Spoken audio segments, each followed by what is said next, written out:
Okay, well, I have 8 o'clock. If we see uh, Amy join, we will add her in. But welcome everyone to the Darke County Legislative Subcommittee of the Darke County Chamber of Commerce. That's always a long-winded name. We appreciate your time this morning. So just for context, not sure if we have any of our Mercer County friends, we did invite the Mercer County Chamber this morning. We do this every month. We have a legislative subcommittee meeting of some sort, and we try to get an update from different sects of our local government or federal government or state government or a combination of all. Last month we had our commissioners, so thank you, Commissioner Holmes, for supplying that update. That was great, and we appreciate that. But for this month, and it's very timely, we are covering the primary election, which I hope all of us know is next Tuesday, August 2nd. There's been enough mailers and enough money spent. So hopefully you know that there's an election. If you know the candidates or know them well, that's on you, but that's kind of where we are today. And we wanted to highlight the 84th state representative race. So again, just quick update. This deals with the redistricting that happens every 2 years after a census. So the 2020 census was delayed because of COVID. The redistricting commission, which was used for the first time in Ohio history, and it was a bipartisan group of lawmakers, met, and I don't think it went as they anticipated because they went through 4 or 5 drafts of maps before a federal court had to step in and rule one map at least constitutional for the next 2 years. So Darke County, northern Darke County, is going to have new representation. We are still going to remain the 84th House District. We've lost State Representative Susan Manchester. She no longer lives in the 84th House District. She's running, but she's running elsewhere up in Lima and her section of Auglaize County. So northern Darke County, along with Mercer County, and then large portions of Auglaize County will be the new 84th House District. Southern Darke County remains unchanged with Representative Jenna Powell, who is uncontested this primary. And we have 2 of our candidates of the 3. So 3 candidates filed to run for that state house seat. Angie King and Jacob Larger are both with us today. And good morning. Good morning. And Amy Murrow is the 3rd candidate, and she was invited and accepted, but we don't see her on. So if she does join, we will absolutely include her in the group. But I think all of you saw Peggy sent out the overview of how this call is going to go.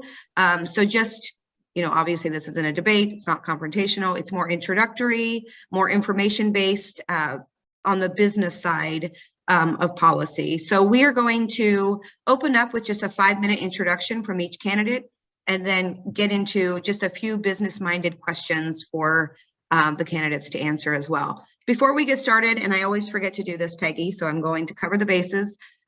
Just 2 announcements from the chamber side. We do have our golf outing on Monday, August 1st, and that's at Stillwater. I'm assuming, and Peggy can shake or nod, that it's probably too late to get a group in at this point, but we wanted you to be aware it's going to be a very successful event. So thanks to Peggy and Kim for organizing that.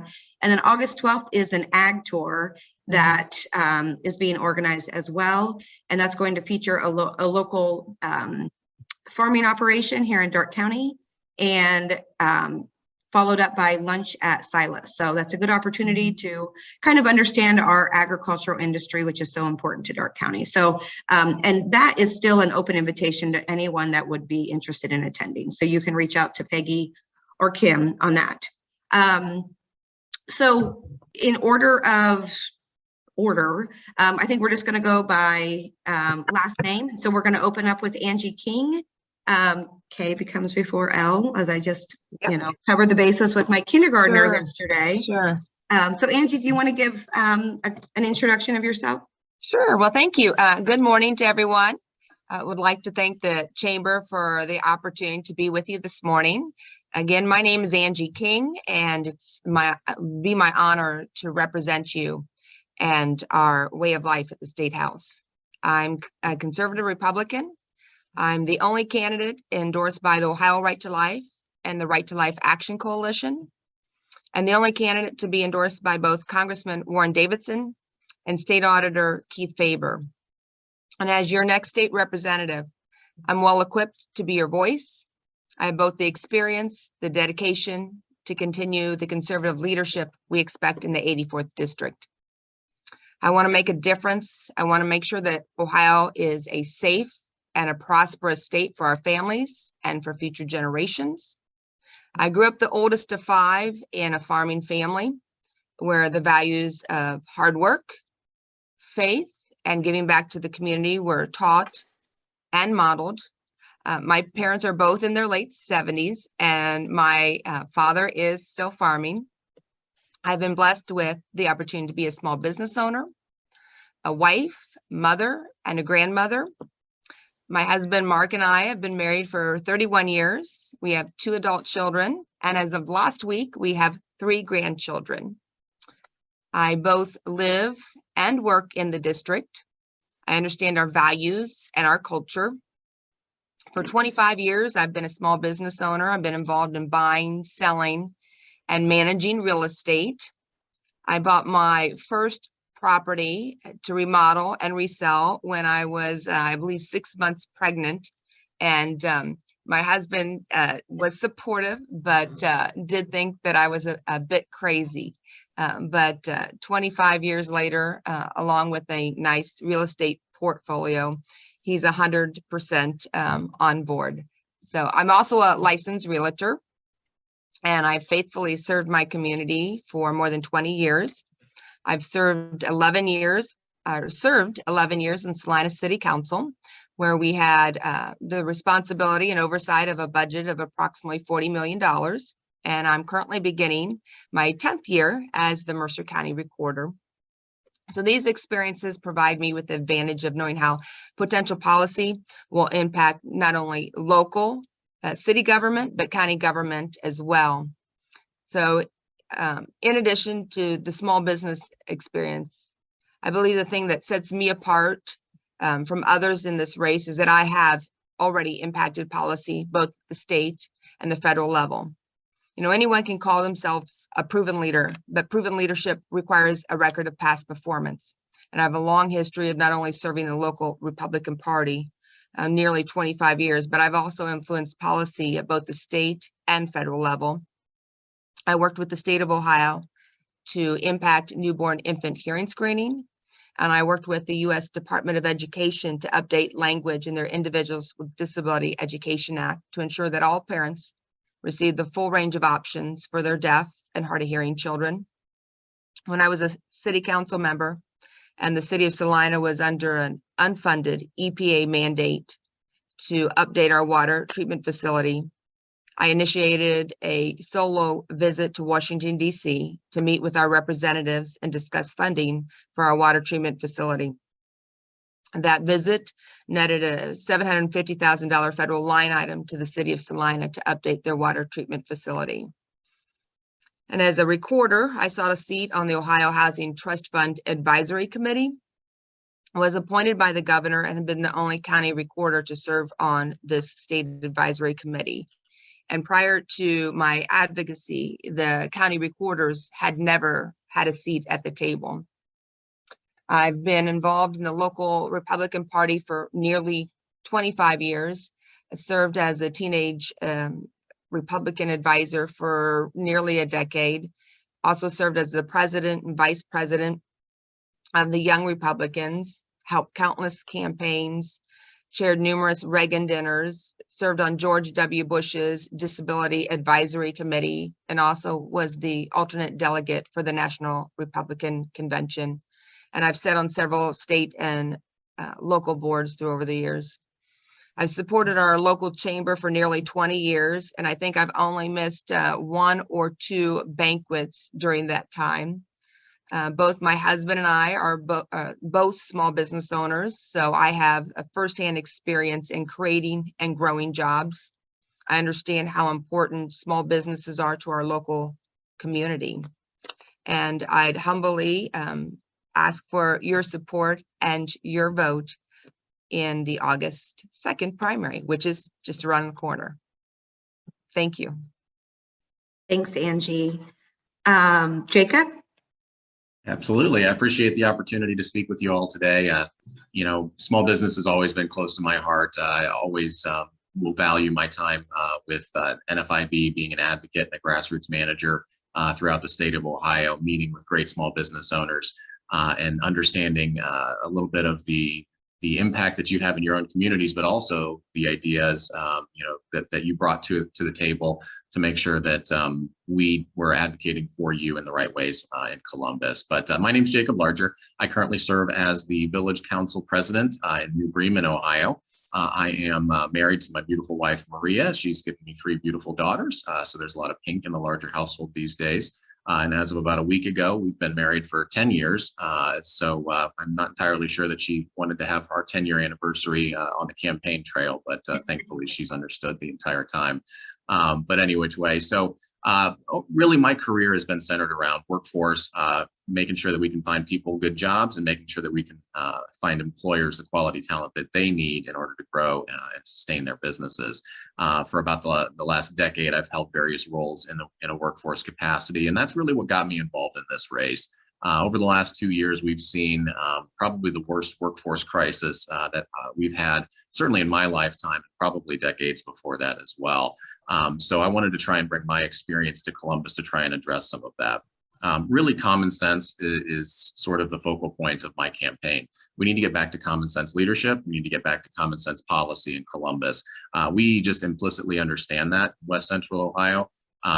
But it's not something that is shared all across the state of Ohio, unfortunately. So I'd like to be able to use some of my experience to try and help to solve some of our workforce problems that we do have here in the state of Ohio. A good example I always try to use is that we have an unemployment system that has individuals looking for jobs in the state of Ohio, and we have an Ohio Means Jobs structure also that helps people find jobs. You would think that those two entities would talk to one another. They do not on a frequent basis. And worse yet, they both answer up to the same state agency, Job and Family Services, at the state level. So literally under the same umbrella, but they don't talk to one another. So we don't need to create new programs. We just need to make sure the ones that we have can move in a better direction and collaborate to help better serve our business community. One of the other issues that's close and near and dear to my heart is the pro-life issue. I know it's not necessarily a business-related issue, but as an individual that cares about life both in and out of the womb, one of the big issues or things that I want to try and impact in Columbus is to help streamline our adoption processes. We currently rank about 3rd in the entire nation, 3rd worst when it comes to our regulatory environment around adoption. And I just don't like to be shared in the same conversation as California as often as we can. So we would just absolutely love to be able to streamline some of that, because it shouldn't take tens of thousands of dollars and years to welcome a loved one into your life, as well as to help put some supportive services around our foster care youth, particularly our aging out population. Currently in the state of Ohio, once an individual goes from 17 to 18 in our foster care system, they pretty much show them the door and say, hey, thanks for playing. But I would love to be able to plug them into our workforce systems in order to make sure that they have a self-sufficient job once they do age out of our particular systems. And then lastly, due to my heart being around the small business community, I really just want to help impact our regulatory environment in the state of Ohio. We have far too many regulations in the state of Ohio. We have the second or third most taxing jurisdictions in the entire nation. So we need to be able to streamline some of that and make it more common sense again around trying to make sure that regulations are the least burdensome to achieve their ultimate means.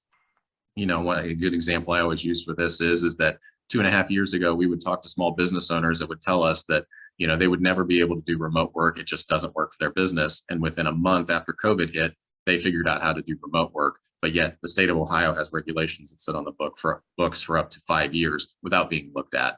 And so we need to be more responsive, making sure that our regulations fit the environment that we do have. Again, common sense being kind of woven into a lot of what we talk about. I think that message has resonated. Our campaign was early on endorsed by the Ohio Young Republican PAC as a bright, energetic campaign that represents the future of the Republican Party, as well as the conservative policies that we espouse. And then in recent weeks, we've been endorsed by the National Federation of Independent Business Ohio PAC, as well as the Ohio Chamber of Commerce just last week. So extremely excited to be recognized as the candidate that's best suited to help bring some more common sense around our business environment and help you all to contribute and be the leaders in our communities that you already are, and sort of get government out of your way. So I would appreciate your support on August 2nd, and I look forward to answering any questions you might have. Great. Thanks for that. You guys are already playing so well in the sandbox on time. So we sent out some questions just to answer, and we'll maybe reverse the order. And so we'll start, Jacob, if you're okay. We'll start with the first question with you, and then we'll go to Angie. I did hear back from Amy. I think she may join later, but again, that's just an aside. But Jacob, for now, how can we best foster small business growth in our district? Yeah, honestly, this comes down to the idea that our small businesses already do a good job. We just need to make sure that government isn't being heavy-handed or treating our small businesses different than our big businesses. I think early on, we recognized the problems that were fostered by the state of Ohio by treating the Walmarts of the world separate than the mom and pop shops of the world. And so thankfully, we have passed the small business, I think it's called the Equity Act or something of that nature, ensuring that, if Walmarts are allowed to stay open, then your mom and pop shops are allowed to stay open. And I think that makes at least a little bit of some positive steps in that regard. The other side of the coin is that, I think small business is the lifeblood of this district in particular, and certainly throughout the entire state of Ohio. I mean, 2 out of every 3 new jobs are created by small business. I mean, if there's any other statistic that just tells you how important small business is as compared to our big business partners, I think that's the one. And so we need to ensure that healthcare mandates are stopped in their tracks. Because, a mom and pop organization or a small business with, 30 to 40 employees, the small business owner is wearing multiple hats throughout the day. And so while a healthcare mandate might, seem like it's passing the same health costs along to them as it would be the larger organizations, they themselves have to face a extremely higher administrative burden and cost associated to that. So I look forward to being able to stop those healthcare mandates that do tend to come along. Not that they're all not coming from a good place. I think people do have a good heart when they bring things like this forward, but they need to understand the fiscal impact and then the administrative burden that is placed on our small businesses. So I think at the end of the day, we just need to make sure we're having the common sense, but also ensuring that our small businesses are treated the same way as our big business community. Thanks, Jacob. Angie, what suggested state reforms can help with, how can we best foster small business growth in our district? Sure. Well, Ohio's tax ranking, according to Wallet News, is 43rd, 49th for income tax. That's with 1 being the lowest. So there's been progress over the last 10 years. We used to have somewhere up to 9, I believe, different tax brackets, and now we have 4. And Ohioans who make $25,000 or less in 2021 paid no state income tax. But Ohio's still the 9th highest tax rate in the country. And with the consumer price index rose 8.6% in May, and inflation's at a 40-year high, there's currently 7 states without any income tax. And Senate Bill 327 would phase out personal income tax over the next 10 years.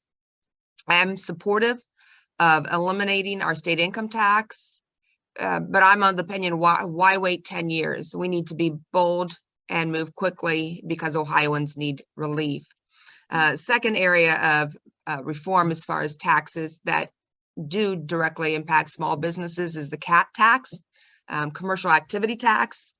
And I'm supportive of eliminating the CAT tax. Gross receipts tax are unfair. To gross tax receipts, it's measured on the company's total business receipts without deductions for compensation, cost of goods, any other kind of expenses. So the CAT tax negatively impacts Ohio's rank in our annual state tax business climate index. Oops, excuse me. Sorry, I forgot to mute my phone. Give me just a that was me. Sorry. Eliminating the commercial activity tax. The third area of reform, I think that would be beneficial for small business employees is some sort of occupational licensing reform. This impacts approximately 1/4 of all workers. And so we need to help remove the barriers so that we can have entry and create jobs. For example, universal recognition between states for occupational licensors. So those are the areas that I see would be very beneficial and help small business foster growth and expand. Thanks, Angie. Well, I guess going back to you, Angie, Sure. we'll go to our second question. And before I go forward, there is a 6080 number that joined. We just want to make sure that that is not our third candidate. Who is the 6080? 5080. Oh, 5080. It is not the candidate. Oh. Are you sure you don't want to answer state policy questions? Okay. All Okay. good. Thanks. Just wanted to make sure. So Angie, second question.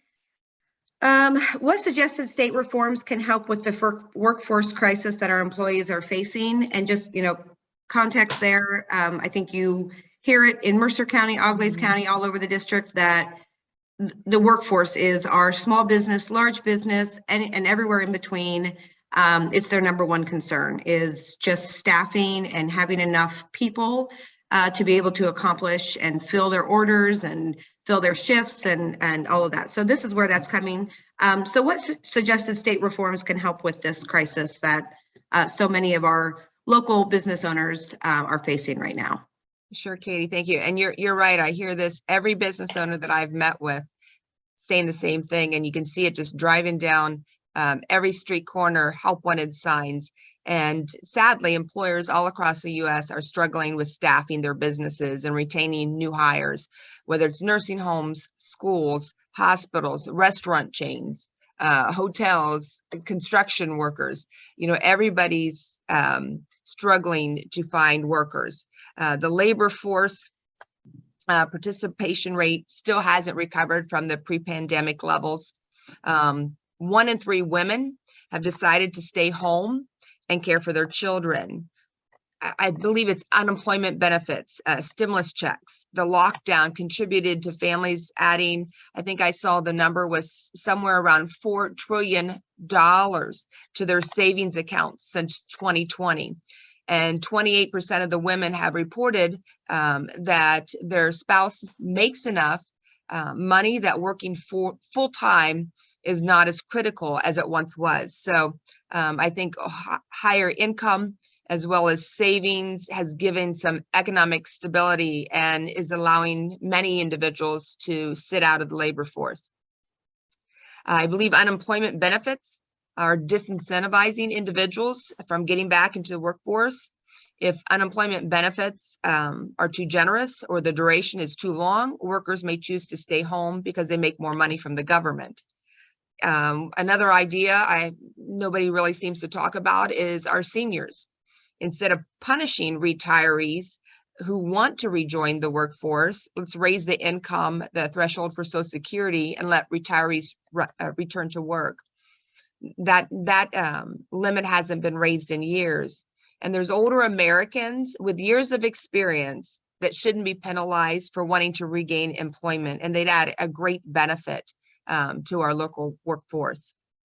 Another area, third area that I see as addressing this is college isn't for everyone, and we're seeing a nationwide shortage in the trades. The U.S. Department of Labor predicts 1.6 million by the end of this year, and that's a shortage of electricians, roofers, framers, painters, brick masons, and the list goes on.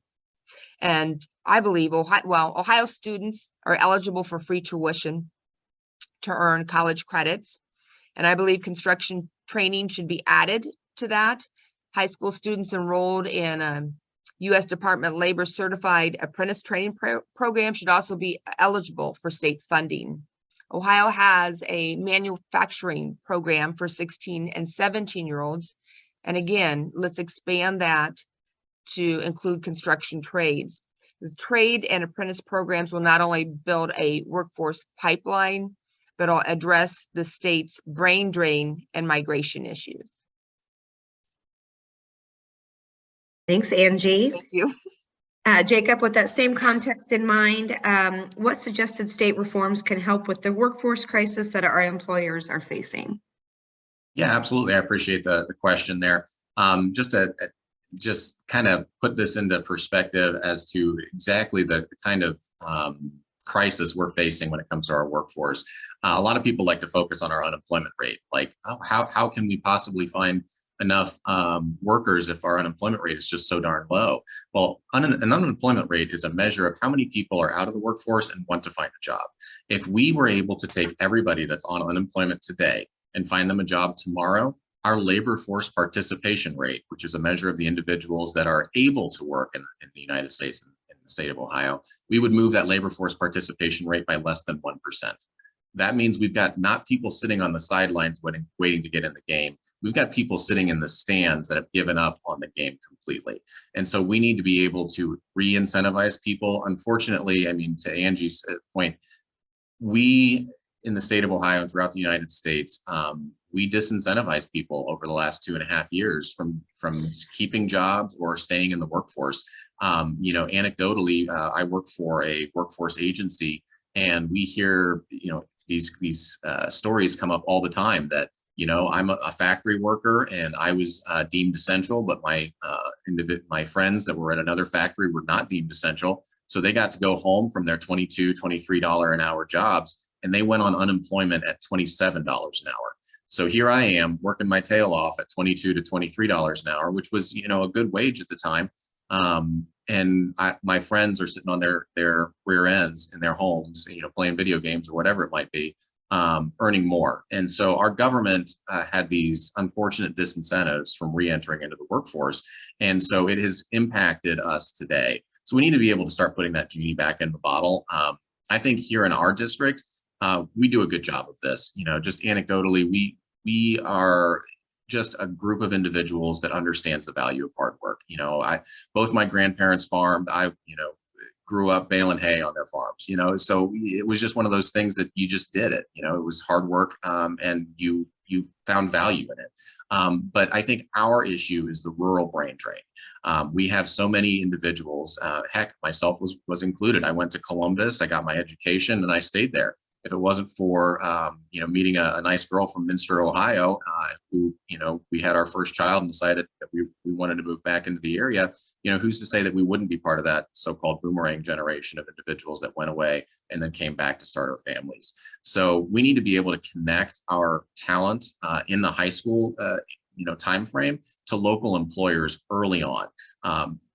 Ideas around that could be job shadowing. At our workforce agency, we connect in the high schools to our juniors and our seniors to a job coach. So that way they have a guidance counselor for life, rather than letting them graduate from high school and then they don't have that connection back to the local area. So we need to be able to have that impact. So we're drawing these individuals back and showing them that those good careers do exist right here in West Central Ohio. And then lastly, our colleges, they do serve a good role, but we need to remove the disincentive of over-credentialing an individual.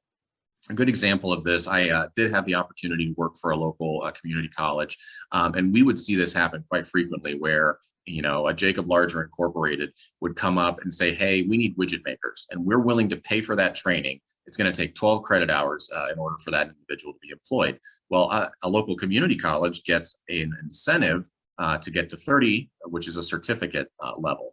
And so they end up fluffing up the widget maker certificate with some different arts and sciences or whatever it is in order to get to that 30 credit hour mark, when Jacob Larger Incorporated was perfectly willing to pay for that entire training of that 12 credit hours. So we need to remove that disincentive from our community colleges, our other educational services, in order to just let them know that if there's an employer who's willing to step up and help their workforce be upskilled, that the 12 credit hour widget maker is exactly what we need. And so if we can try and just again remove that disincentive, I think we could definitely move the needle on some of this. But it does start by kind of trying to put that genie back into that bottle, because over the last 2.5 years we've had some pretty terrible reforms at the state level, and we need to just start kind of chipping back away at the common sense things that make our small businesses able to grow and thrive.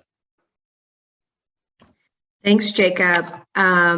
So these are not questions that were sent to you earlier, but we do have some questions from the group. And so I'll ask the next one, if that's okay, if our candidates are okay with that. I believe you are. I know both of you personally, and that you are both so transparent and so accessible. And we appreciate that in Darke County. We appreciate how much time you've spent here trying to get to know, our people, even though they're not too different than, 10 miles up the road. So thanks again for jumping on and being so casual this morning. So the next question we have is, we are seeing a lot of social justice legislation regarding transgender, abortion rights, critical race theory being introduced in our General Assembly. We are told from other groups around the state that these policies disincentivize people from moving or staying in Ohio. From a business perspective, how do you feel these social justice pieces of legislation that exist or are introduced impact employment? Or Jacob, I think we are back to you. Yeah, honestly, I think the biggest part of this from a business perspective is ensuring that we don't create additional protected classes that ultimately end up becoming, for lack of a better way of saying it, frivolous lawsuits down the way.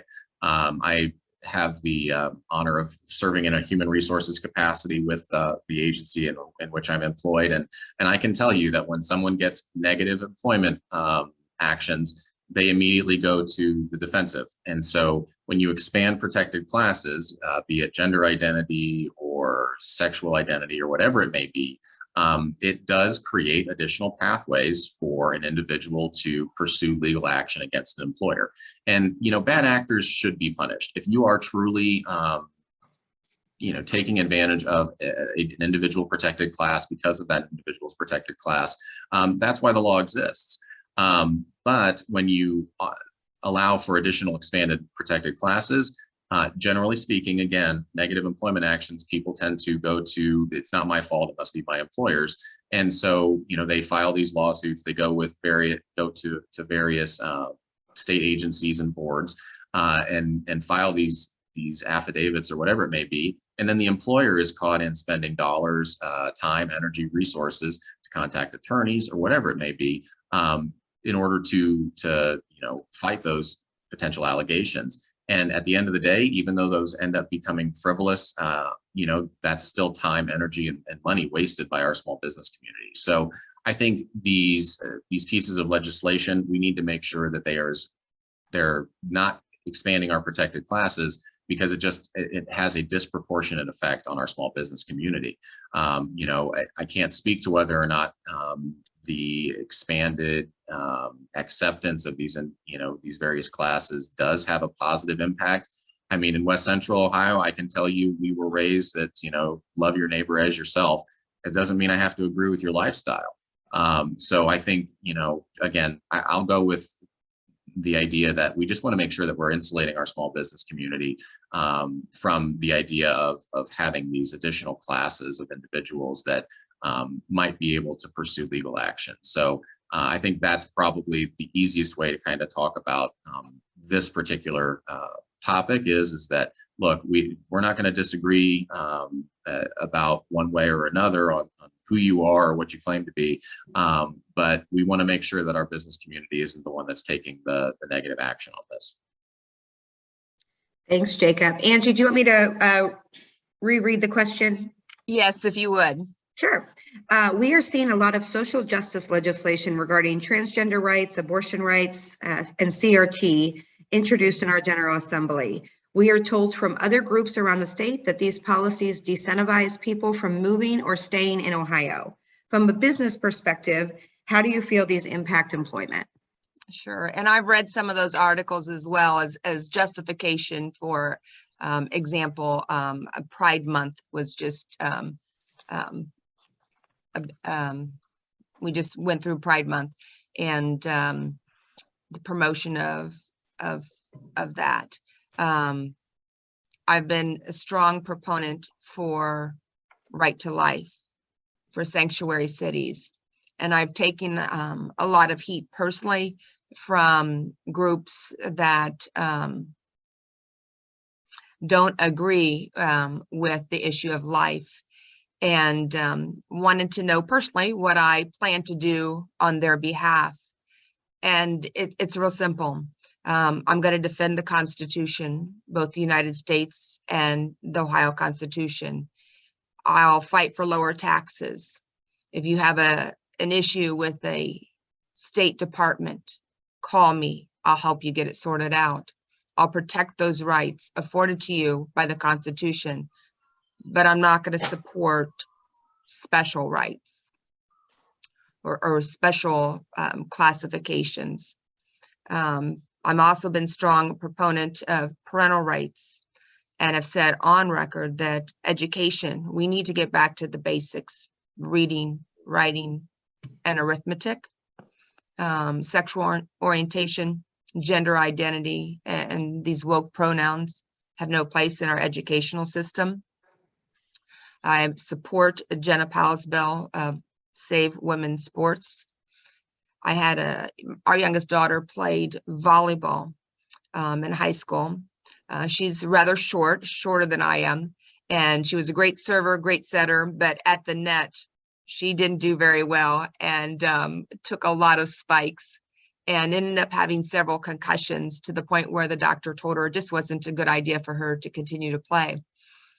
I can only wonder if on the other side of the net, it was a man spiking that ball. It's not safe, and it's not fair for our women, our girls' sports, and losing out scholarships. So I don't know how accurate those media reports are that that's truly a big factor impacting businesses. I know I've heard from employees in our district during Pride Month who felt pressured into supporting something that they felt went against their religious beliefs. Again, I support the Constitution. I'm not supportive as special rights. Thanks.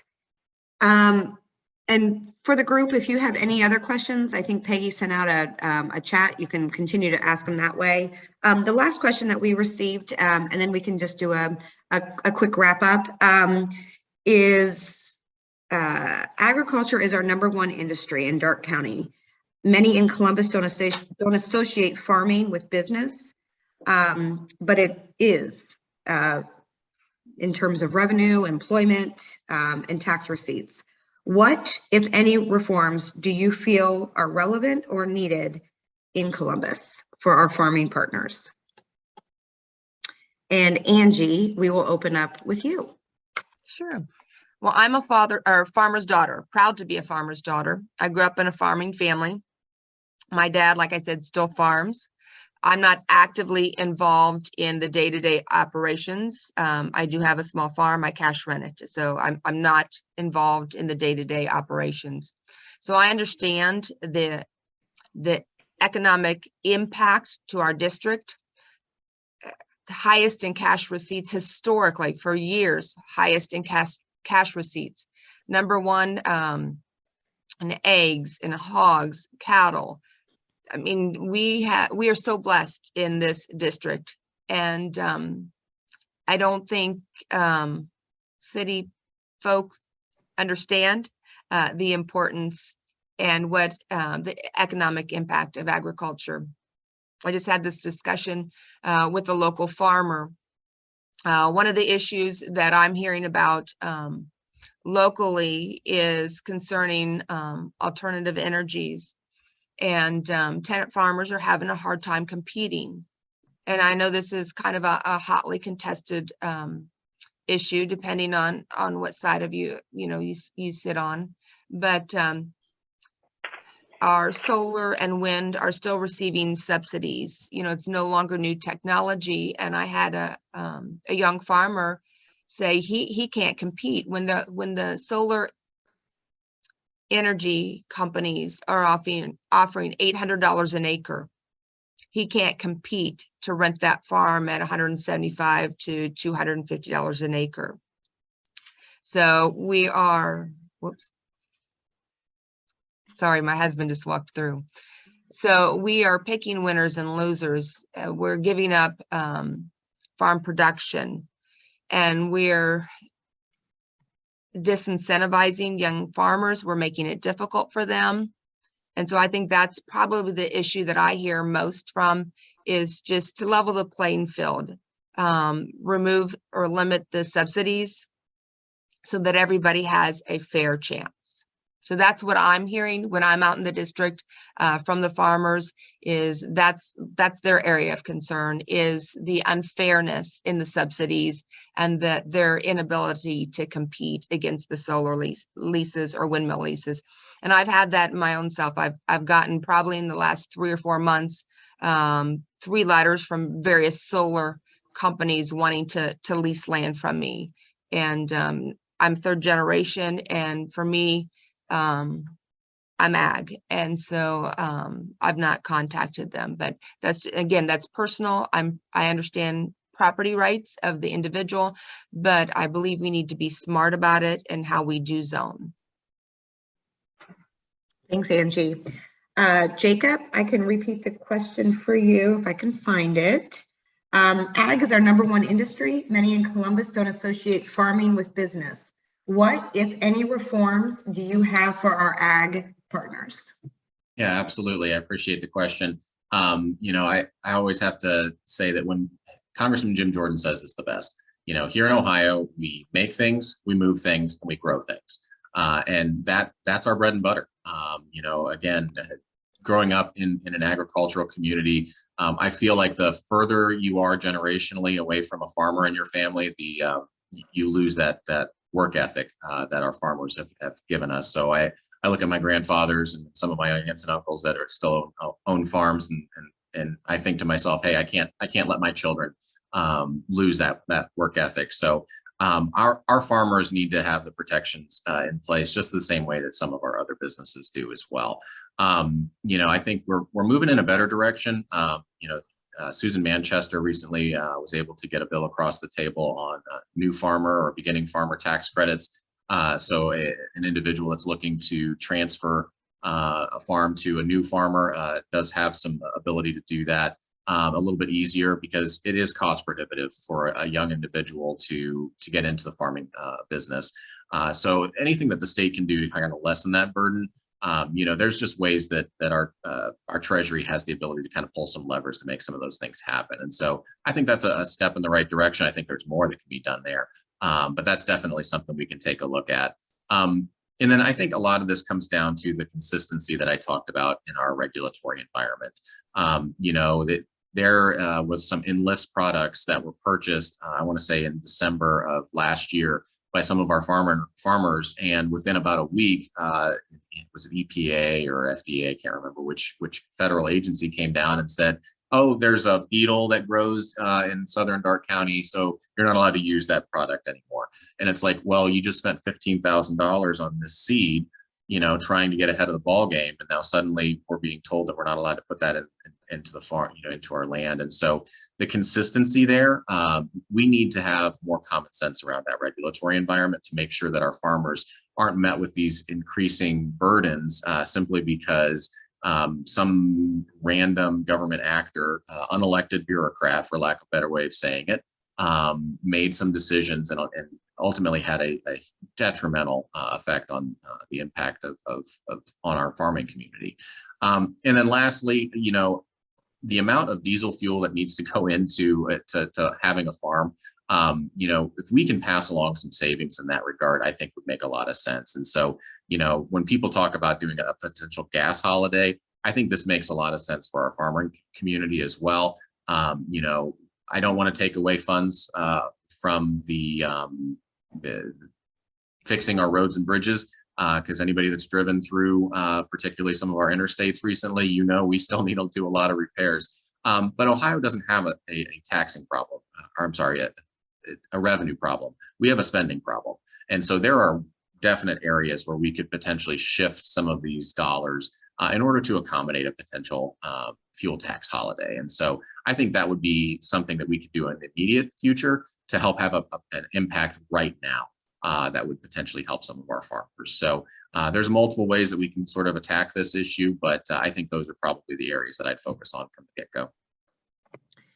Great. We're going to wrap up, but we did have a follow-up question for Angie. Ms. King, with the elimination of personal taxes and commercial activity tax, the CAT tax, how will the revenues lost that support services to residents and businesses of Ohio be replaced? Sure.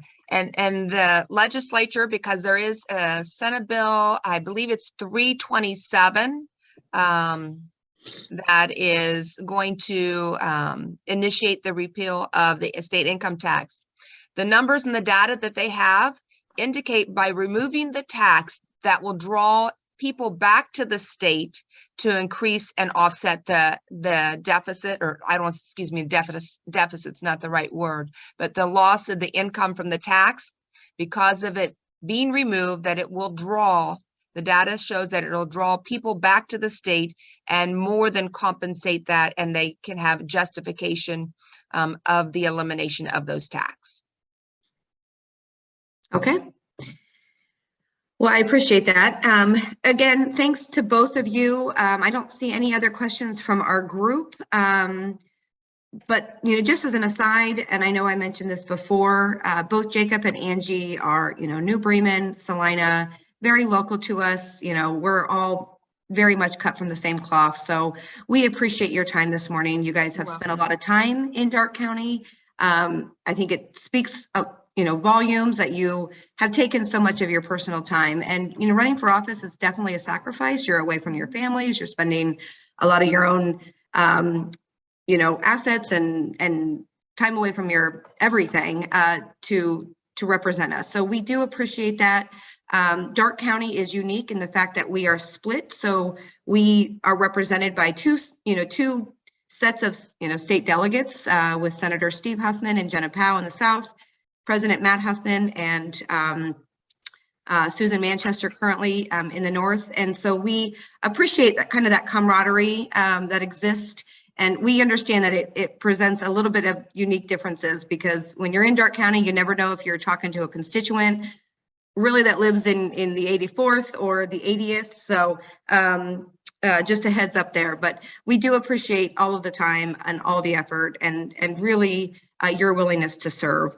So with that, I will give each of you 3 minutes just as a wrap up. And Jacob, if we can start with you, that'd be great. Yeah, happy to do it. Just again, thank you very much for the opportunity to talk with you all this morning. I think again, the things that have gotten me into this race are exactly what I look to bring forward in the State House once I do have the opportunity to serve in both the Darke County, Mercer County, and Auglaize County areas. Again, everything's centered around the idea of common sense. We've got to get back to common sense, moral leadership in Columbus. We implicitly understand that here in West Central Ohio. We need to make sure that we are exporting our ideas to Columbus and not letting them import theirs over to our side of the state. So again, I appreciate the time this morning, and I really just appreciate your vote on August 2nd. Kind of keep it short and sweet. Thanks, Jacob. Angie? Sure, thank you. Again, I'd just like to thank you, Katie, and the Chamber for the opportunity to be with you this morning. I do believe that I'm the most qualified candidate to serve. I've got the small business background. I've got more than 20 years in faithful public service. I've got the ag background. I'm in a place in my life that my children are grown. And so I have the dedication and the time needed to represent the district. I'm committed to faith, family, and freedom. I've got a proven track record of positively impacting legislation at both the state and the federal level. And you can count on me for being a voice and an advocate for the 84th district. And I'd be humbled and greatly honored to have your support and your vote on August 2nd. Thanks, Angie. Thanks, Jacob. Thanks, Angie. I put both of their contact information in our chat window. Again, they are both very accessible, very willing to answer any follow-up questions that any of you may have. And if Miss Amy Murrow, who is the third candidate on the August 2nd ballot, wants to send anything out to you, we will make sure that that is received as well. So thanks everyone for your time. Peggy, I think we're all set. We are. Let's remind everybody we will not meet in August because the Great Darke County Fair will be going on. So I figure all of you will be out there busy doing other things instead of being wanting to be on here. And I will be on vacation as well. And then also, Katie, you want to talk about our September meeting briefly? Yeah, I think I saw Kyle on. So Kyle Lentz works, he's our field director for Attorney General Dave Yost. And Kyle and I were talking last week, and he has some serious pull. And so we are actually going to be featuring a conversation and a dialogue with our legislative chamber. We'll probably open it up to the larger group, as we do sometimes with calls like that, with Attorney General Dave Yost. So we are working on the details, Kyle. I think that's still a go, and we'll announce that later, but it'll probably be a bigger focus. I know Sheriff Whitaker was on or is on with our law enforcement and our legal community, but we are really excited. I don't think we've ever featured him directly. And so that's the plan for September, is to host and to have a dialogue with Attorney General Dave Yost. So more to come on that. So I guess with that, we'll adjourn. And again, any follow-up questions for Jacob or Angie, you have that in your chat box. And everyone have a great day. Less humidity today, I think. So yay. So have a good day, everyone. Thanks so much. Thank Thank you. you all. Thank you. Yeah, bye-bye.